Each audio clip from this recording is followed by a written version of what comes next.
Today, I consider myself the luckiest man on the face of the earth.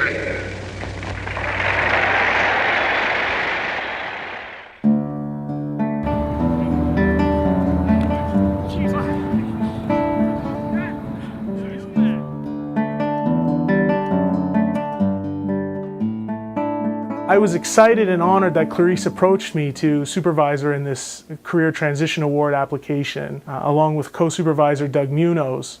I think that together we have a very exciting research team and a good chance at success. I'm Dr. Doug Munoz, the Director of the Center for Neuroscience Studies at Queen's University. Clarisse is the ideal person for this project. She has now developed all of the techniques necessary to fully exploit this new clinical research project.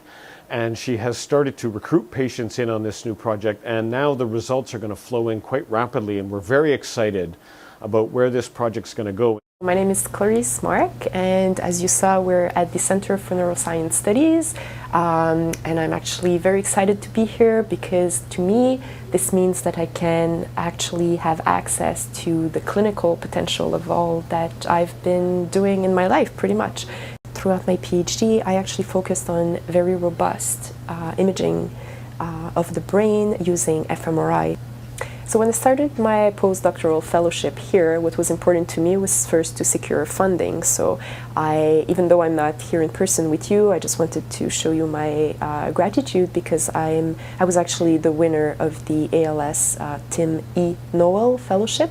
And I initiated the application for an NSERC and CHR grant application and formed a team of about 17 collaborators across Canada to look at using these fMRI robust calibrated techniques into the clinical world. So it is the transition of those tools that have humongous potential but haven't been applied to the clinical world. And why is that? Because before we did not have all of the different pieces needed to make this robust enough for the clinic.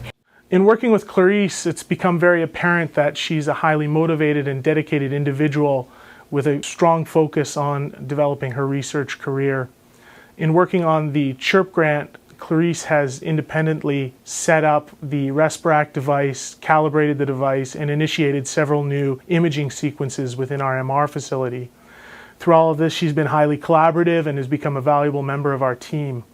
Clarisse's line of research dovetails perfectly with several of the neuroimagers here at Queen's. Clarisse is now recruiting patients into her initial study, and we're excited to generate results. My proposed research is to use innovative fMRI to quantify cerebral vascular and metabolic dysfunction in ALS and concussion. Functional MRI is used to image localized brain activity, yet care must be taken before declaring it can reveal the brain's most intricate functioning, as I describe in a recent review published in the Journal of Magnetic Resonance Imaging. fMRI monitors the BOLD signal, the dynamic change in the oxymoglobin concentration in response to neuronal activation.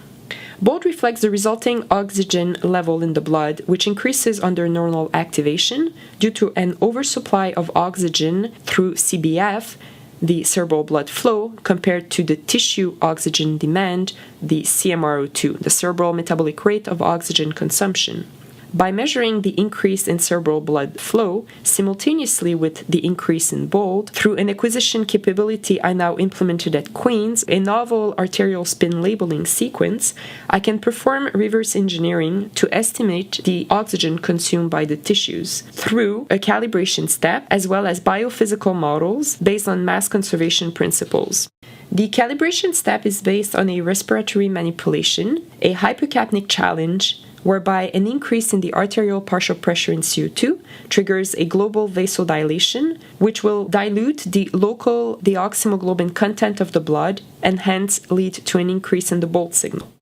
So we can now acquire both CBF and BOLD spatial maps for calibrating the CMRO2 map and looking at also the reactivity of the vessels in the brain. These tools open new areas of investigation into cognitive tasks, cerebral vascular reactivity, as well as resting state functional connectivity.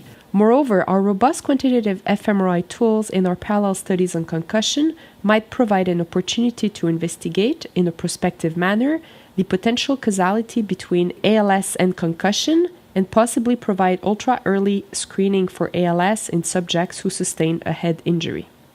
So part of her new project is an exciting collaboration with my lab, where we're going to be doing eye tracking on complex cognitive tasks in the scanner.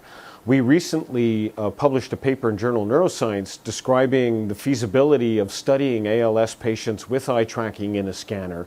And so now Clarisse is really poised to put all of these pieces together in this new research project.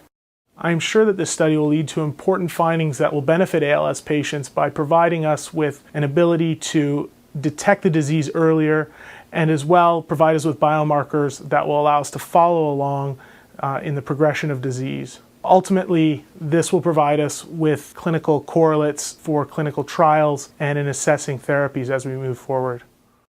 The hopes of this study is not only to understand the disease better, but also to offer some early biomarkers that could allow patients to be identified earlier in the course of the disease. And also, maybe a more novel part of the study is to explore what changes occur in the brain of patients with ALS before and after treatment with a medication called riluzole, which is our only effective drug in this disease. We have some thoughts as to how this drug works, but how it actually changes function of brain is not really known. So I'm very excited to be a part of this and to help recruit patients for Clarisse's study.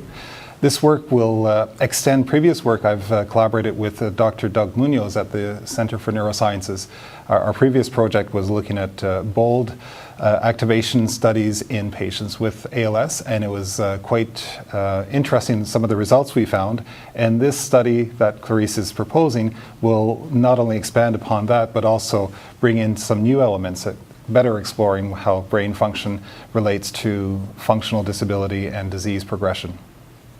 I think that Clarisse's own experience in this area of neuroimaging and neurovascular research is very exciting, and that she's the perfect person to lead this project. And I think it may well bring us new insights into the etiology of ALS.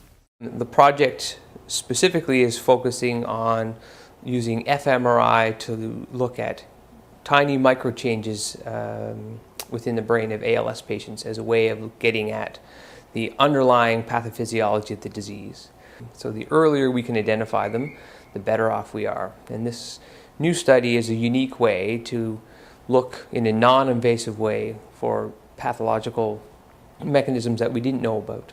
So we have high hopes for it. We have strong neurosurgical faculty, strong clinical neurology faculty, strong imaging faculty, and strong basic science faculty. I think she'd be the perfect person to unite all of those people in one front to generate a united effort towards doing more regular imaging studies in some of our neurodegenerative patients. So where do I see myself in a couple years? I enjoy teaching tremendously, and I enjoy supervising students as well, and I'm getting involved in more and more student supervision with time. I love research, and obviously I think those are all the little puzzles that make up for a great academic life. Being able to use what we've come up so far as in terms of tools and technology to actually help people would be, I think, what I strive for. That's why I guess I'm talking to you at the moment. Thanks a lot. Today, I consider myself the luckiest man on the face of the earth.